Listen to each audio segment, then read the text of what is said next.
Earlier this week, we had a Gale Force 9 come through the marina. And after weather like that, every system on a boat gets tested, including yours truly.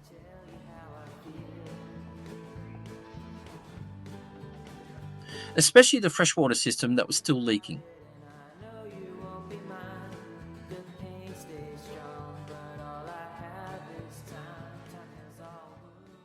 Hello, and welcome back to the Sailing Edge. After that Gale Force 9, I was awaiting the two tiny clips I was missing to finish the pump issue. As the clips found their place, things started to look promising. Early in this saga, the leak had pointed towards ring connectors, which I'd already replaced. If you want the full backstory, I'll link it below. Once the clips were fitted properly, everything looked promising.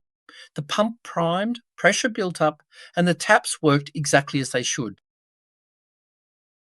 I thought I'd fixed it, but then my heart sank. Damn, I hadn't. You see, a small pool of water appeared from underneath the pump housing. At that point, there's no point pretending. A leaking freshwater pump isn't just annoying. It wastes water, drains power, and eventually it was going to fail properly. So rather than patch it and hope, I decided to replace the pump properly with the one I'd bought the week before.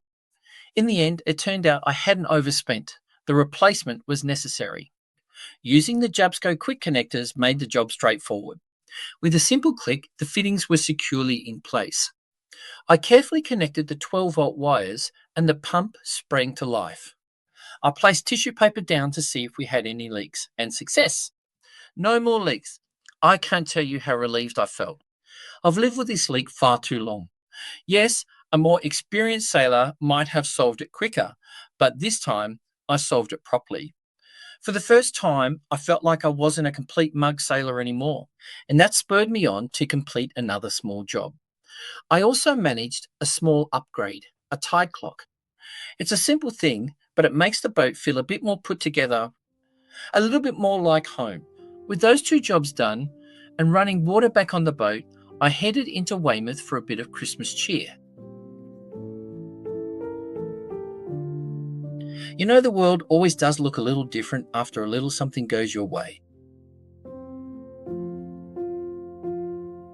With the festive season approaching, the lights around Weymouth felt like the right way to finally bring this leak saga to a close.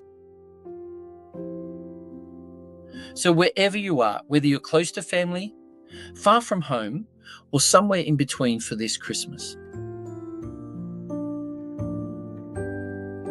take a moment, share a bit of kindness, a bit of peace, and a bit of love. Happy Christmas, everyone. Here's to a wonderful end of the year.